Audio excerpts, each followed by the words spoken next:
Good morning, everyone. My name is Sebastian Ingleton. I'm 51 years old, and I was born and bred in London. The title of this TEDx talk is Insignificant Decisions. Some of you here may recognize me, but most of you who do recognize me will probably know me as a swim coach. Well, in fact, I'm an aircraft engineer by trade.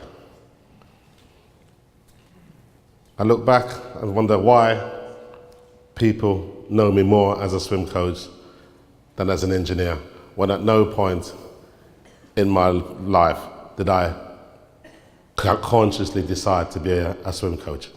I consciously wanted to be an engineer, but I'm more known here for being a coach. Even when I was doing my practice, one of the students came up to me and said, "I know who you are, you don't know me. I know you used to coach a friend of mine." So once again, how come everyone knows me as a coach? Looking back, well, thinking about it, I realized I made a few what I thought insignificant decisions that brought me to this point. When I was at school, my subjects were orientated towards engineering. Maths, physics, design, technology, technical drawing. In my free time, I spent most of my time doing airfix models, working on Meccano sets. I even once built a remote control car, but it was all towards engineering. Even when I was at school, even though when one of my teachers tried to persuade me to do business studies, I don't know what business studies mean today, but back then it meant typing. She'd said it wasn't typing, but it really was typing. But I went to the class. Didn't care much for typing, but what I found fascinating were typewriters. The old typewriters, the levers, the pulleys, the springs, how everything worked together.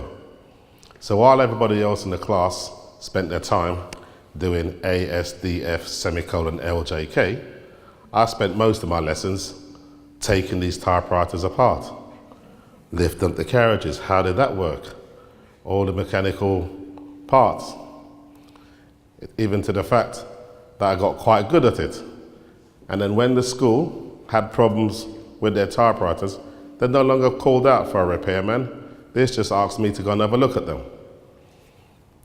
Anyway, I left school. I still wanted to be an aircraft engineer. Wanted it so badly.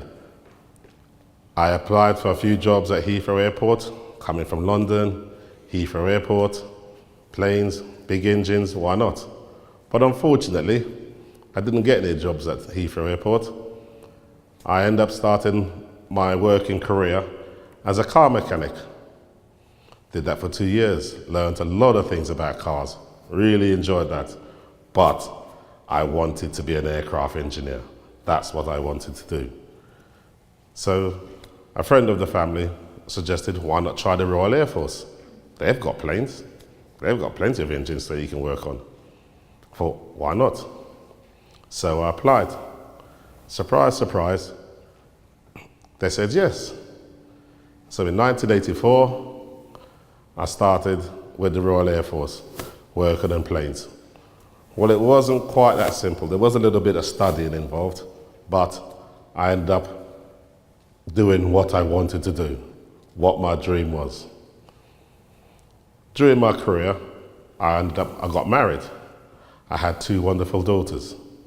And as they were growing up, I made probably the first of what I called insignificant decisions.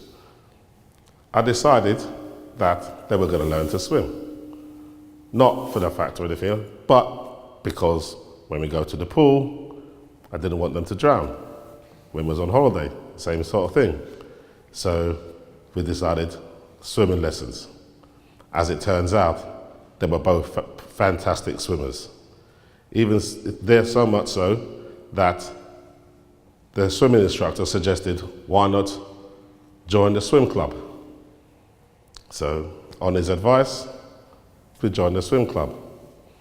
During their time at the swim club, they excelled, competed at the national level on many occasions. But again, it was at that time I made another insignificant decision. One day, the coach, she came up to me and she asked, would I mind helping her? She wanted me to time one of her swimmers while she coached the rest of the squad. I said, why not? I'll do that. Anything to help out.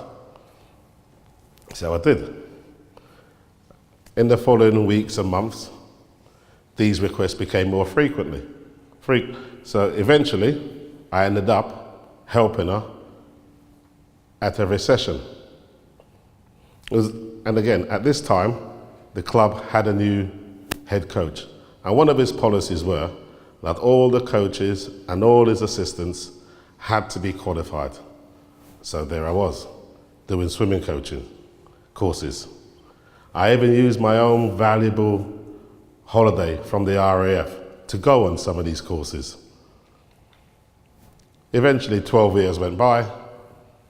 My time in the RAF came to an end, and I left. I ended up working offshore for a little while.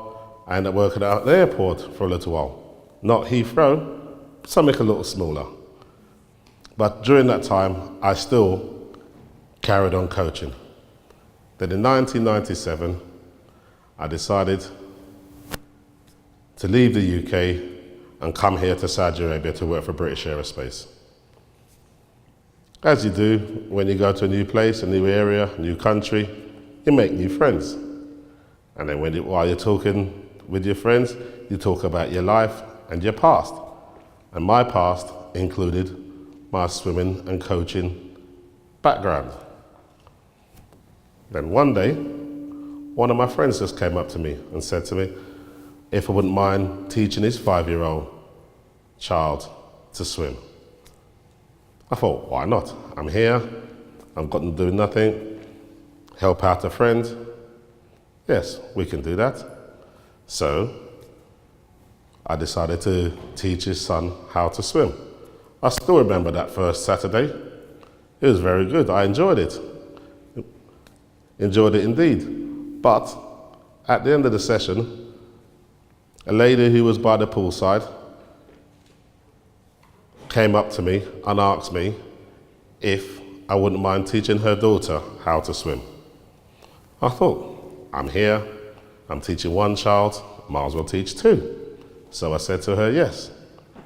And by the end of that week, I had 10 swimmers learning to swim.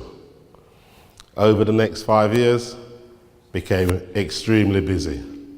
At one point, I was teaching 36 swimmers a week how to learn to swim.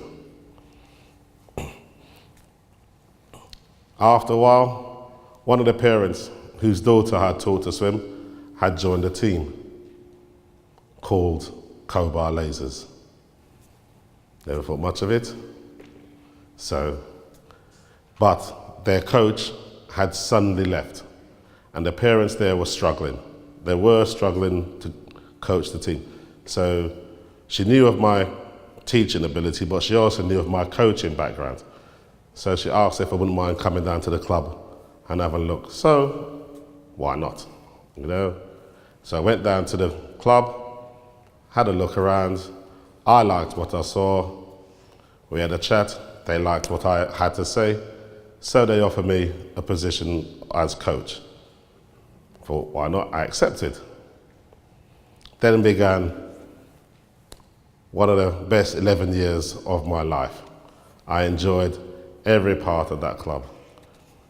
We had an amazing, a lot of highs, a few lows, but mainly highs. The joy of seeing the swimmers achieve their goals were amazing. Low point was the shooting Oasis. I don't know if some of you remember those days, but because of that, a lot of parents left, and the swimming club numbers dropped from 70 to 6 overnight, literally overnight. So we wondered, would the club survive? Amazingly, it did. As time went on, more parents came back, more swimmers joined the club, and the club thrived. Myself, in that time, did a lot of reading, watched a lot of DVDs on how to become a better coach, improve their techniques, improve the club. It took a while, but we succeeded. The club became very successful. One of the best teams in Kingdom, and not only that, the club had a good reputation amongst the other countries in the Middle East. But sadly, changes at work and pressures at work meant I was no longer able to give the commitment the club deserved or I feel it needed. So last year, I retired as coach from Cobar Lasers. I loved every second of it. I'm proud of what we achieved. And I will never forget what we did. We made 12 national records, over 30 national champions, countless regional champions. In fact, a couple of those national record holders are in this room today. But I look at what we did and I'm proud, and I wonder, how did I get here? And I realized it was a few what was then insignificant decisions that I made brought me to this point.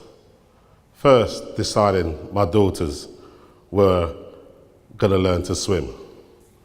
2, just saying yes to helping the coach at the poolside, the simple bit of job of little timing. And then when I came here, when someone asked me to teach their child to swim, he just wanted his child to be safe in the pool. I thought, why not? I'm just helping a friend out.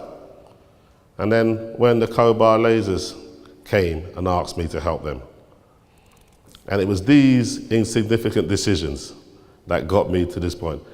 I made a lot of conscious decisions to become an engineer, but ended up as a coach with insignificant decisions. And I'll say to you all out there, some of you will already know, and some of you will find out. You have your dreams, you have your ambitions.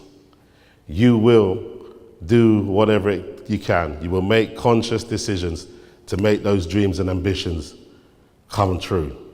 But along the way, you will make some insignificant decisions. Some of them will and can define your life. It surely has defined mine. So the last thing I'd like to say is thank you for listening to me today, and good luck with your future insignificant decisions, because you never know where they might lead.